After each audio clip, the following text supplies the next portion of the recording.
once in morning contemplation.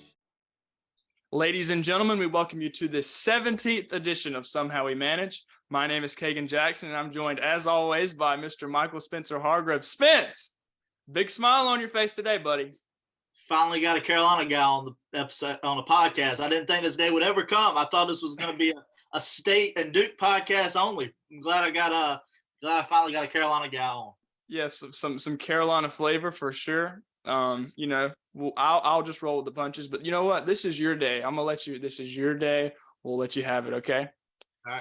So yeah, like you said, Carolina guy today. Most Tar Heels will remember him.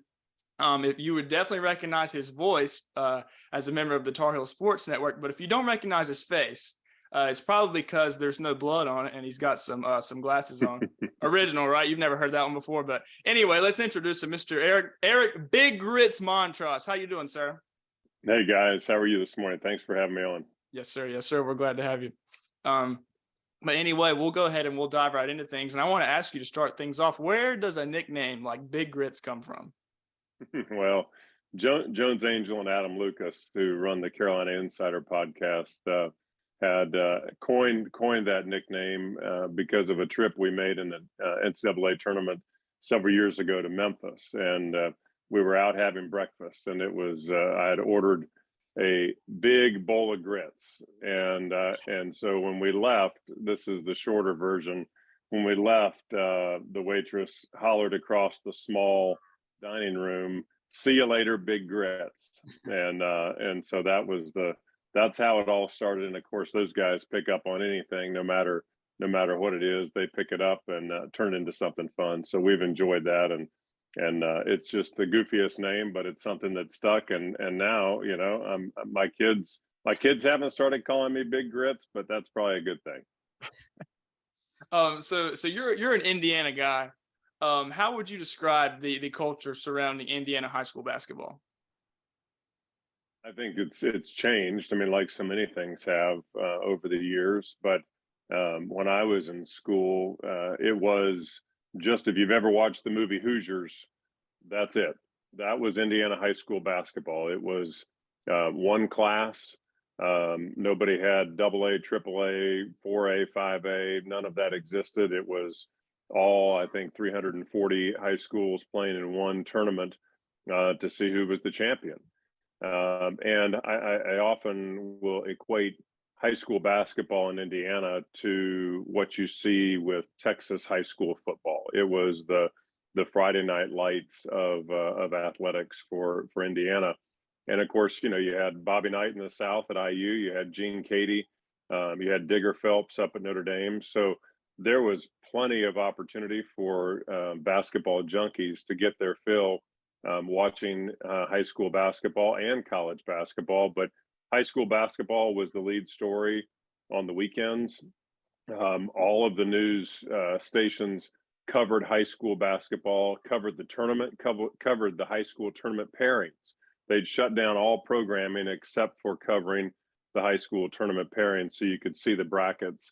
And much like what we do today with March Madness, that was March Madness, but based on high school basketball in Indiana. So it was a real treat. It was something that we loved. We played in Hinkle Fieldhouse for all of our sectional, regional, semifinal games, and then went to the finals down at what was the old Market Square Arena, where the Indiana Pacers played. How would you compare Indiana to North Carolina high school basketball? We like to call ourselves the hoop state. So how would you compare the two? Not having played here, it's a little hard for me to stick a description on it. But I think that and even Indiana now has, I think, diluted some of the enthusiasm for high school basketball by going into the single A, double A, triple A, 4A, et cetera. And so I think when you do that, there was just one champion. And that really put the onus on everybody to vie for that one championship. And so I think that made it unique. I'm not saying that Carolina high school basketball, my son played for Carborough High School and enjoyed it and had a lot of fun. And but it's different. And so I think that high school basketball around the country, having not played anywhere else, it's for me to compare.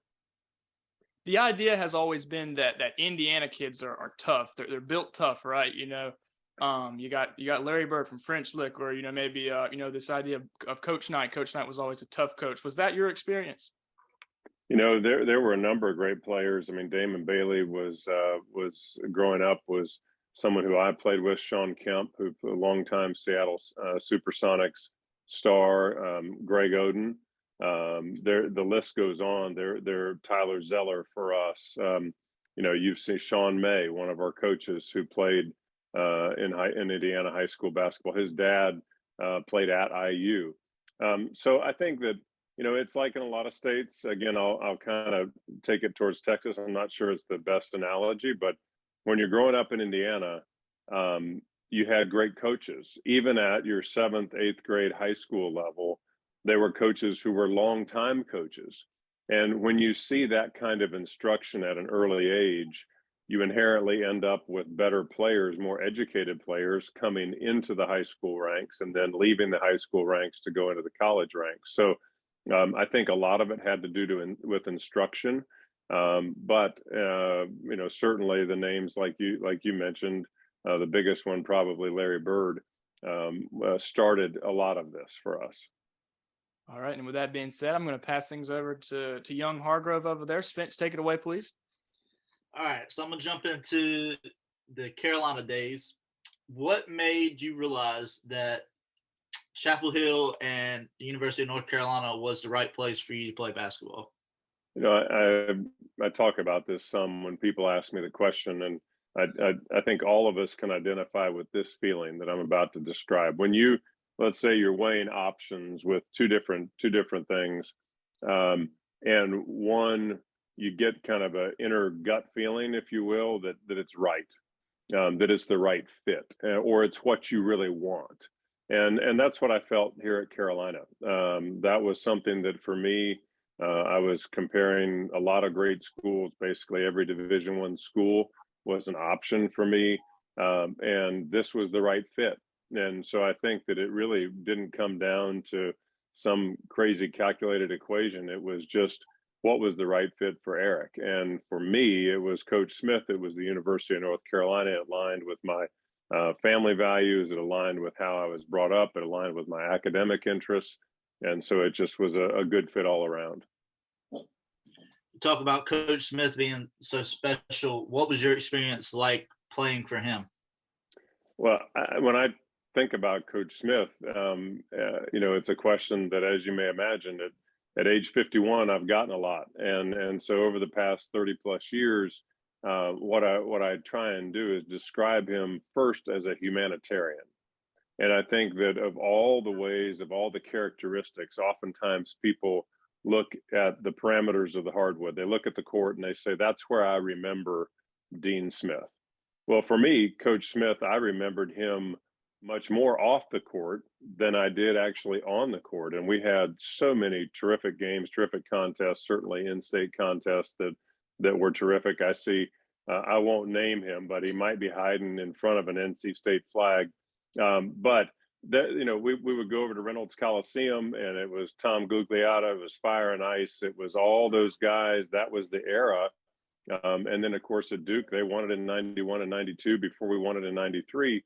People recall and remember, and certainly not just in those years, but they remember Coach Smith for his on-court decision-making, for his wins, for the losses, but also for the championships. And I think that when I think of Coach Smith, I think about the lessons learned, not just on the court, and there were many, but also starting the day at practice with thoughts for the day that didn't ever have anything directly to do with basketball, but you could draw the line to basketball and apply it if you were creative.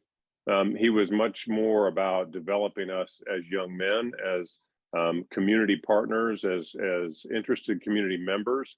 He wanted us to use the same kind of the fame that we had from being on good teams at Carolina.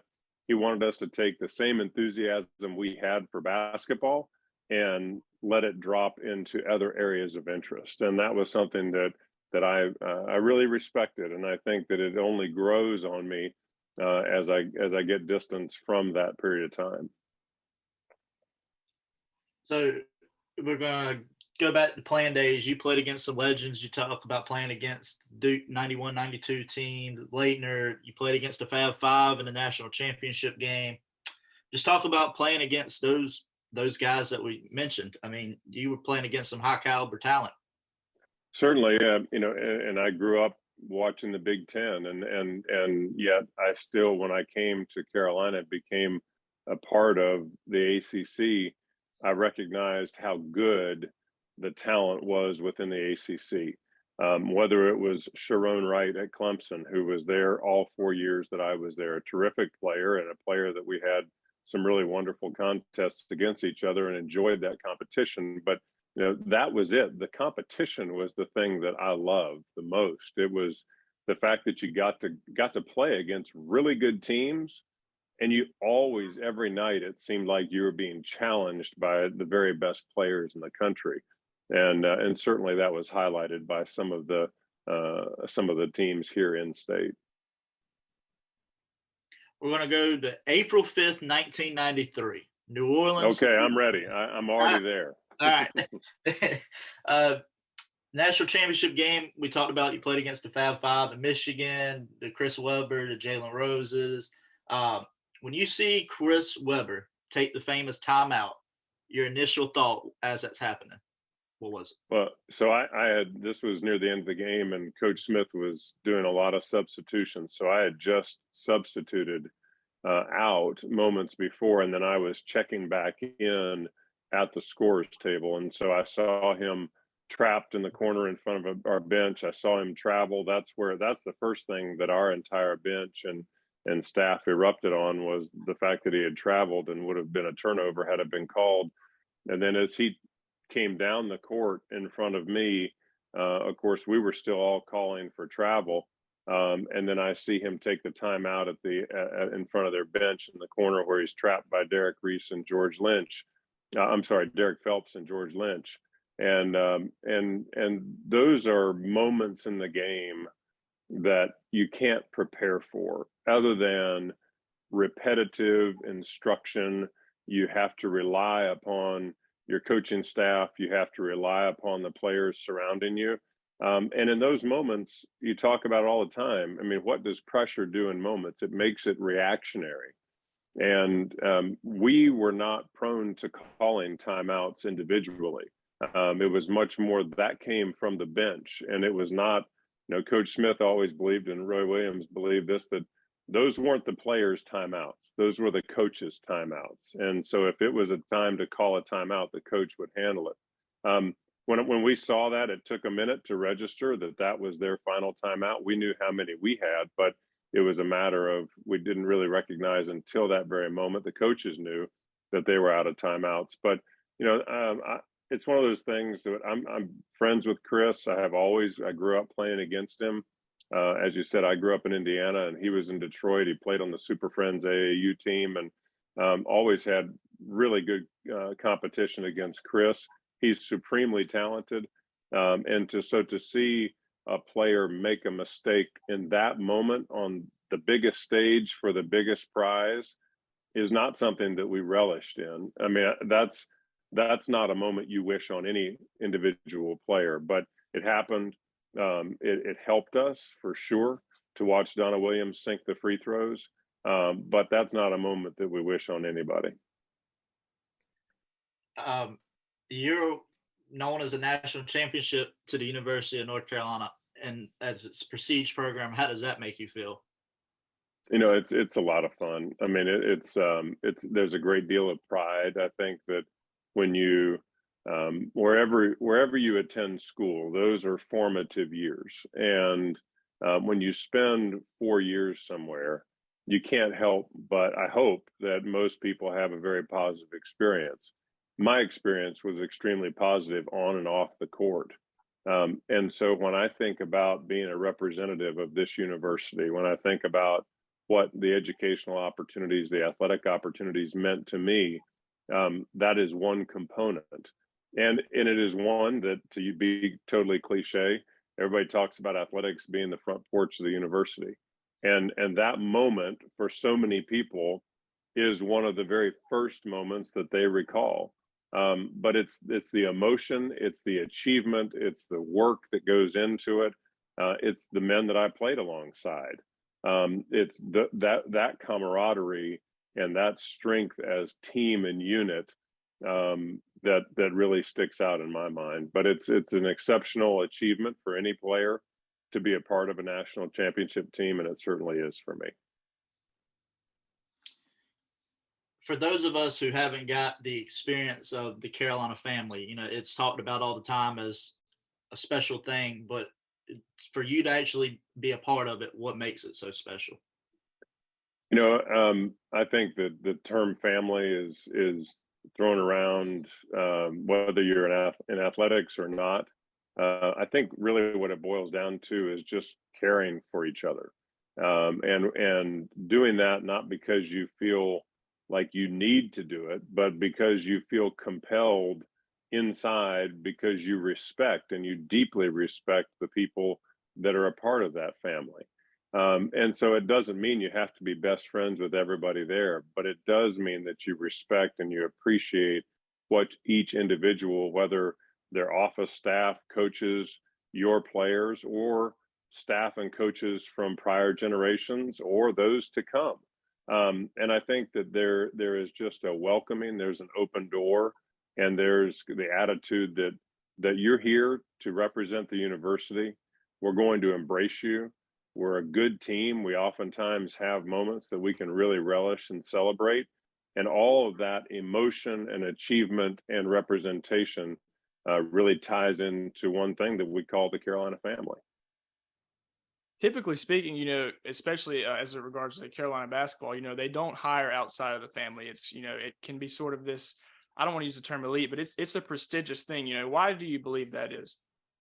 Well, I think it's certainly circumstantial more than anything. I think that when you have teams that have been so successful, and you think about the number of coaches and players who have gone on to coach at Carolina, it's because of Dean Smith. It's because of the ability that he had to be such an incredible teacher and motivator. And Coach Smith spent hours dissecting game tape, thinking about his players, identifying strengths and weaknesses, and how to. Everybody has weaknesses, so you had to find the right pieces to go into play, and then he conveyed that. He taught you how to avoid being exposed with your weakness. He taught you how to play to your strength, and by way of that, he's teaching you technique, and then the delivery of these messages as a communicator, and so. All of those pieces are things that you get repeated every single day as a player, as a coach in the off season, how you go about your preparation for games. And so it doesn't feel far-fetched to think that great players at the university who have an interest in going into a coaching a role have the kind of pedigree because of the experience that they've had. What do you remember most about the famous pickup games that go on at UNC? Just the competition. I mean, we've talked about it, whether it's in high school or whether it's in college. The competition in the pickup games was often just as strong as it was in any practice. You just didn't have a coach or a referee, and sometimes without a referee, it made it even tougher. And so I think that it allowed people to be creative. It allowed, again, that welcoming atmosphere where former players wanted to come back. They wanted to be a part of what was happening current day at the University of North Carolina and with that program. And so it attracted great players and pros. And so to have the opportunity to step on the court with those guys was a ton of fun. Maybe not quite as fun as a freshman as it was as a senior, but the opportunity to look at the lineup that you're going against and realize that these guys are playing at an exceptionally elite level in the NBA was a thrill. But it was again, because of the familiarity that we had with former players when I was there, it wasn't like you were just starstruck when people walked in. It was that sense of familiarity, that sense of, well, it may be Michael Jordan that's coming in, but Michael Jordan doesn't have this halo around him. He's just one of us. And so that was something that was a lot of fun to be a part of. And again, credit Coach Smith for creating that kind of environment that encouraged guys to come back. Yeah, you mentioned MJ. Who were some of the big names that you remember playing against? You know, Sam Perkins was there an awful lot. You know, we got Doherty, Perkins was in, all the guys that were playing at that time. Kenny Smith would come back, Rick Fox, of course, Pete Chilcutt at the end of my career. Those were the guys that were coming back a lot because they had just graduated. And so more than anything, it was the cumulative effect. It wasn't the individual names. And so I don't mean to dodge that question, but there's so many that came back to play, maybe not for weeks on end, but during their summers when they were preparing, when they were coming off of NBA seasons and playoffs and championships, that just came back. And the other thing I'll mention is that to think that they thought that by coming into a college environment that they could have their buttons pushed and that they could make themselves better by playing against us was another real coup and a feather in the cap, if you will. What does the Duke UNC rivalry mean to you? Well, I mean, did both of you watch the Final Four this past year? Oh yeah. If you watch that, then I think, you know, neither team really wanted to play each other in the Final Four. I mean, that rivalry has been king for a long time. It has been a rivalry that is tops on a national basis. It's why we always play them at 9:30 at night or on prime time on a weekend, so the West Coasters can watch as well as the East Coast and Midwest. But when you look at what that rivalry means, it was on display for the entire country, for the basketball world that wanted to watch the Final Four. That was it. And the reason why I point to that is because every possession counted. There was never a moment where you thought this game is in hand for either team. And I think that's what this rivalry represents. It also is consistent greatness. I mean, these two programs have been elite for a very, very long time. Certainly since I was in school at 1990 up until present, but well before that. And so I think that when you also look at the fact that they've got two Hall of Fame coaches who have really, or three, both Roy and Coach Smith and Coach K, they've shaped college basketball. They've shaped this rivalry, but they've also relied upon each other to lift each other up into that limelight and be able to attract the very best to come down here, because there's nobody that has any competitive spirit that doesn't want to be a part of that kind of matchup. Yeah, you mentioned, people in the Midwest and the West Coast watching, Duke and UNC, but they might not quite understand, what basketball means to us, here on the East Coast, and especially playing in the ACC. So what does the ACC tournament mean to you? Well, one, it's exceptionally difficult because you're playing teams. When I was in school, you were guaranteed to be playing them for the third time. And any time you play a team for a third time, it's the literal rubber match typically. I mean, even if you've won two, you don't necessarily feel like you're guaranteed to win a third one. And if you've lost two, you feel like you've got a real opportunity to capitalize. And if you split, then it is the rubber match. And so I think that when I look at the ACC tournament and bringing all of that talent into a condensed space, it's that final test before you launch yourself into the big dance. And that's the piece that I think you think about it as the final honing of your team before you get your pairings for the NCAAs. Yeah, as Spencer mentioned earlier, you won a national championship, obviously. So you know what it's like to be on top of the mountain. You know what it's like to cut the nets down. You also know what it's like to go to a Final Four and lose. How would you describe the emotion that goes into an NCAA tournament game? Yeah, well, I mean, as you mentioned, I was there in '91 as a freshman. We lost to Kansas. Incidentally, Roy Williams coaching that team. And then as juniors, we were there and won it. So I think it was very different because as freshmen, I was, any freshman who says that they've got everything put together the entire season is just simply lying. It is a grind. It is tough. You've got all the academic rigors, the transition to college, and then you throw on the high level athletics. That to me, that dance, that track that you go on in the NCAA is so special because all of a sudden you have no familiarity with these teams that you're playing. And you really have to generate your very best play in order to advance. And so it's a very special tournament. It's one that I have fond memories of. I also have bittersweet memories, but when you make the Final Four, it's hard to say that they're bittersweet. You talked about, just how special Coach Smith was. As you've gotten older and you've had a little bit more time to think about things, and if you could pinpoint one lesson that you learned from him, what would you say has been the most beneficial for you in your adult life? To do for others, to think about putting others first. And I think that right now, this day and age, that's really hard for people to defer and deflect. It's especially in college athletics. It's all about elevating your own status. But I think that the magic of college athletics and the magic of what Coach Smith did, and other coaches have certainly done it, but speaking from experience, personal experience, making sure that you are celebrating your teammates' success more than your own. And I think that extends into everything that you do in life. Think of the people that you work around. Think about when the two of you are on an interview and the other one has a better podcast or a better performance.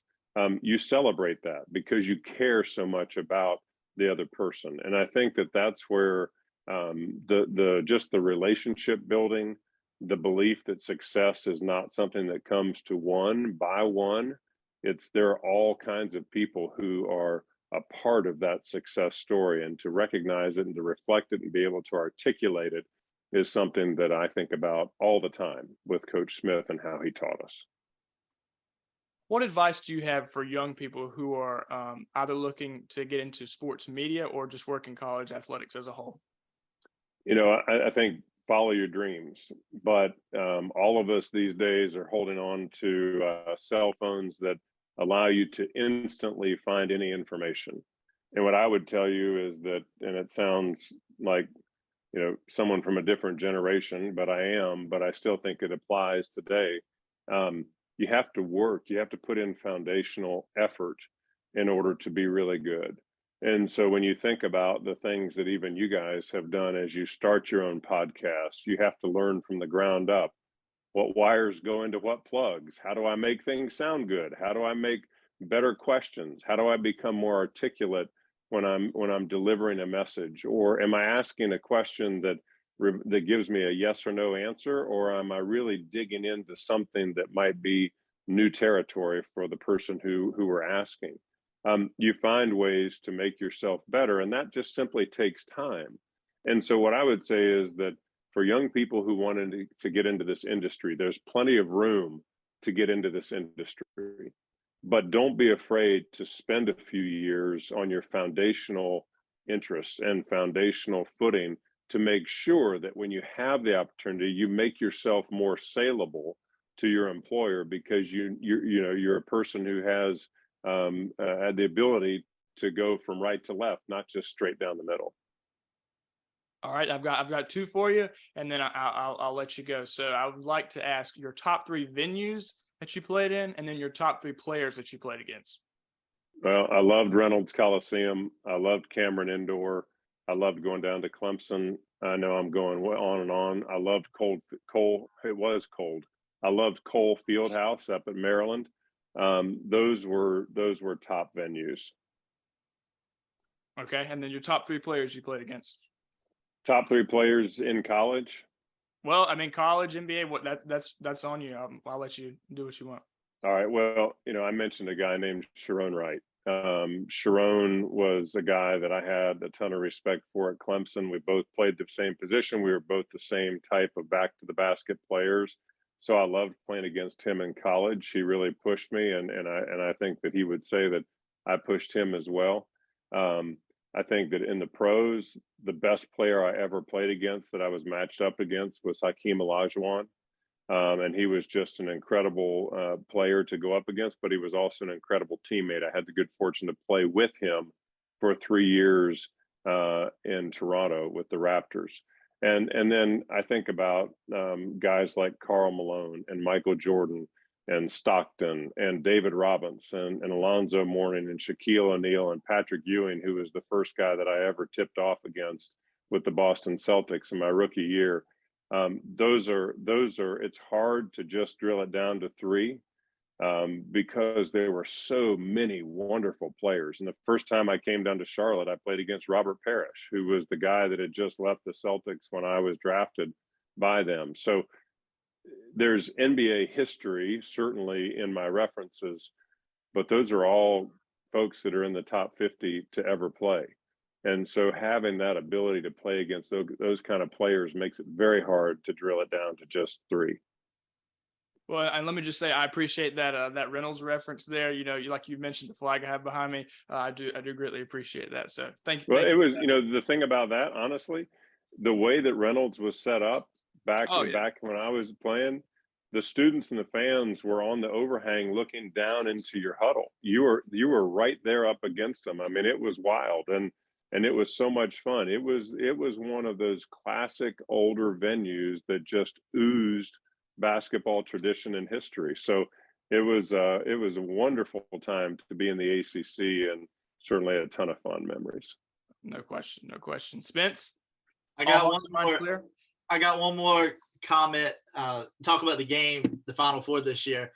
As a basketball player that played in that rivalry, it's one of the biggest games in the history of the rivalry now.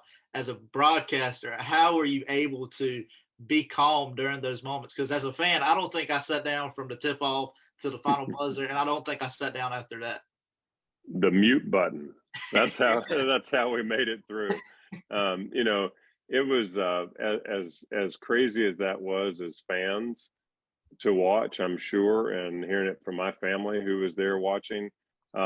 It was just as fun as a broadcaster, but in some ways, I think it gave us something else to focus on rather than just the raw emotion. But obviously, our team won, and so we have a much better taste in our mouth leaving that game than Duke did. But I will say, I think it was such an accurate representation of the rivalry, and it set the bar for what rivalries are supposed to be and the kind of games that they're supposed to be conveying. And when you watch that game, you had all those folks inside the dome, and every single one of them knew exactly what the Carolina Duke rivalry was all about at the end of that game. They had experienced, they had tasted it, they had felt it, and it was just nonstop. It was like, sometimes I say, and this is an older analogy, some people you guys may not know, growing up, every now and then my mom would let us make taffy. And you boil it, and then you lay it out, and then you have to pull it and you stretch it, and as it cools off, it becomes much harder to pull taffy. And that was how it felt, like you were trying to pull cold taffy in your favor, and you just couldn't get it because it was so hard. Any give and go was to the other team's advantage. And so it was just that kind of game that had you locked in and on the edge of your seat the entire time. And now folks recognize what it is. Well, folks, if you like what you heard today, like always, we ask that you'll share on social media. We are on all social media platforms. And we are very, very appreciative for Mr. Grits over here for joining us today. And we wish you the very best of luck in the future. We wish you, well, Spencer, you might think of things a little bit different than I do. I wish you luck. Now, Carolina, if they don't win another game, it would be okay with me. But you yourself, hey, great. We wish you the best of luck. Well, you guys have been terrific and really professional, and I appreciate the opportunity to come on your show. And I know that most of it was living in the past, but even today, you look at the ACC and it's ripe with opportunity, it's ripe with enthusiasm, and the teams that we have here bring it. And that's what's so much fun about college athletics. So I really appreciate the opportunity to be on with you both today. Yes, sir. Thank you. We appreciate it. Somehow we managed. It's gonna come.